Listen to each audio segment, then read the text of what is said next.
Bridgewater is going to step away. So, I've known Teddy a long time. Well, Lions fans, this is not exactly the kind of news anybody wanted to wake up to, and honestly, it hit different than your typical roster shuffle. Because this isn't some undrafted Cam body getting cut. This is a guy who has been part of the Detroit Lions family for years, someone the locker room genuinely loved, and today he walked away. So grab a seat, because we're going to break down exactly what happened with Teddy Bridgewater, why the timing is raising some eyebrows, who Detroit brought in within hours to fix the problem, and what this whole scramble tells us about how this front office operates under pressure. And if you're new to this channel, welcome to Detroit Scope. We're closing in on 1,000 subscribers, and we need every single one of you to smash that subscribe button before this video is over. Let's get into it. So here's what we know. According to head coach Dan Campbell, Teddy Bridgewater made the decision over the weekend to step away from the team. And from the way Campbell talked about it, this sounds like it's for good this time. The Lions moved quickly to make it official, placing Bridgewater on the reserve/retired list ahead of Sunday's practice. And look, this isn't some anonymous transaction buried on a depth chart. Campbell got visibly emotional talking about what Bridgewater meant to this organization. He talked about the human being first, before even getting into the player, which tells you everything about the kind of presence Bridgewater was in that building. Campbell specifically brought up the way Bridgewater prepared, the size of his heart, and how much he's going to be missed in that quarterback room and in that locker room as a whole. Now, let's rewind for a second, because Bridgewater's relationship with this franchise has been anything but a straight line. He first arrived in Detroit back in 2023 to serve as Jared Goff's primary backup, and he actually got real game action that year, stepping in during a stretch that mattered.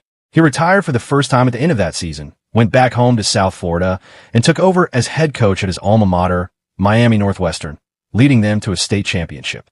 That's the kind of story you love, right? Guy hangs up the cleats, goes back to his community, wins a title as a coach. But football has a way of pulling people back in, and Bridgewater couldn't stay away.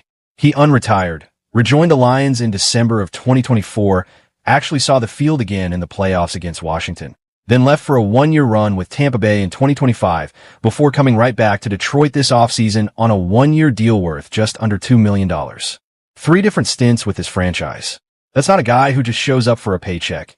That's a guy who kept finding his way back to Detroit because something about this team and this city stuck with him.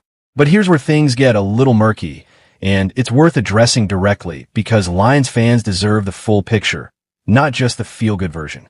Bridgewater had missed the 2 practices before this announcement for what's being described as an undisclosed reason. So while the framing from the team is clean and simple, a respected veteran deciding his heart just isn't in it anymore, the actual sequence of events, missing practice, then a sudden retirement announcement days before the preseason opener, does leave some natural questions hanging in the air. Maybe it really is exactly what it looks like on the surface. A 33-year-old who has bounced around 8 different organizations over more than a decade, finally deciding he's done chasing snaps behind a franchise quarterback. That's a completely believable story on its own. Guys reach that point in their careers, some kind of internal switch flips, and they just know it's time. We saw something similar with players like Zadarius Smith, who retired abruptly after a short stint with Philadelphia and never looked back. We've seen it with legends like Aaron Donald, who walked away and the door quietly closed behind him for good. But we've also seen guys take a beat, realize their heart is still in it, and come right back. So nobody can promise you which version of this story we're getting yet. And honestly, that's part of what makes it interesting. What happens next for Bridgewater is anyone's guess. But there's a version of this that Lions fans should genuinely be excited about. This franchise has a real track record of keeping its guys close even after their playing days are done. Look at Dan Skipper, who transitioned from the locker room directly into a coaching role on this very staff.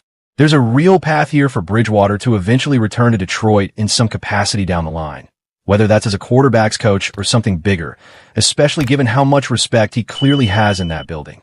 Quarterback's coach Mark Brunell is currently in that role. But coaching carousels move fast in this league, and if a spot ever opens up, it's hard to imagine a more natural fit than a guy who has already proven he can coach at a high level and who this organization clearly adores.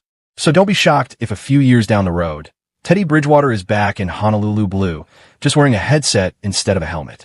Now, let's get to the part of this story that shows you exactly why Brad Holmes and this front office continue to earn trust from this fan base. Because Detroit did not sit around and mope about this.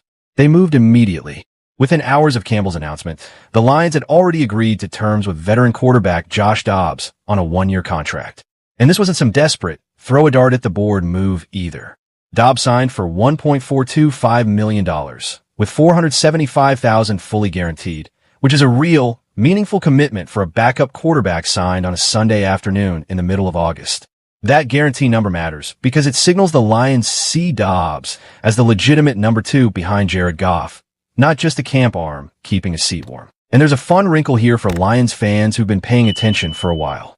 This is actually Dobbs' second stint with this organization. He was briefly in Detroit's building back in 2022. Since then, the man has become something of an NFL nomad.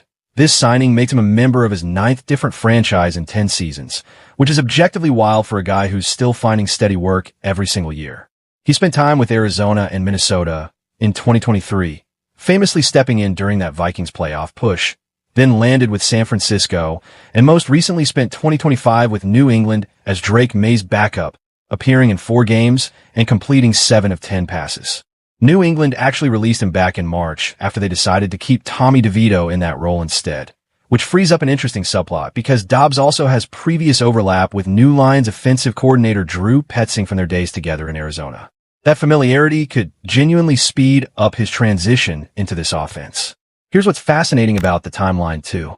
Before all this Bridgewater drama unfolded, Dan Campbell had already told reporters the team was hoping to add a quarterback to the roster as early as Monday.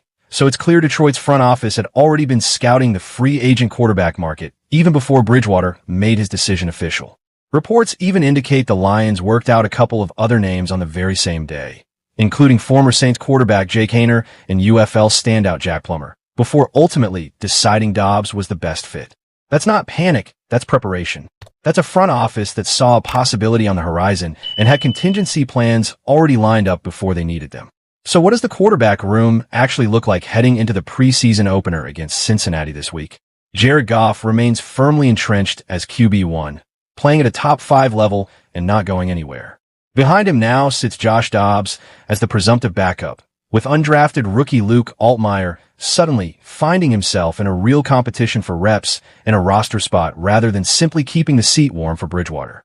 That's actually a pretty compelling storyline in itself, because Altmaier has reportedly been sharp in camp, and now he'll get a genuine chance to prove he belongs on this roster long-term, competing directly against a well-traveled veteran with real starting experience.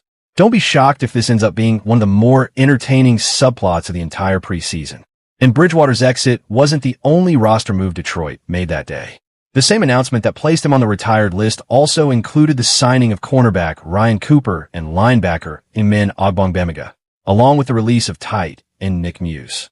Cooper was one of 3 defensive players who tried out for the team over the weekend, and he brings some interesting junior league pedigree, having last played for the Birmingham Stallions in the UFL, where he racked up 25 tackles for pass breakups and an interception across 9 games.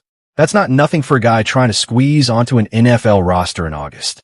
Ogbongbemiga, meanwhile, has carved out a journeyman career of his own, appearing in every single season since entering the league, split between stints with the Los Angeles Chargers and, most recently, 2 years with the Chicago Bears.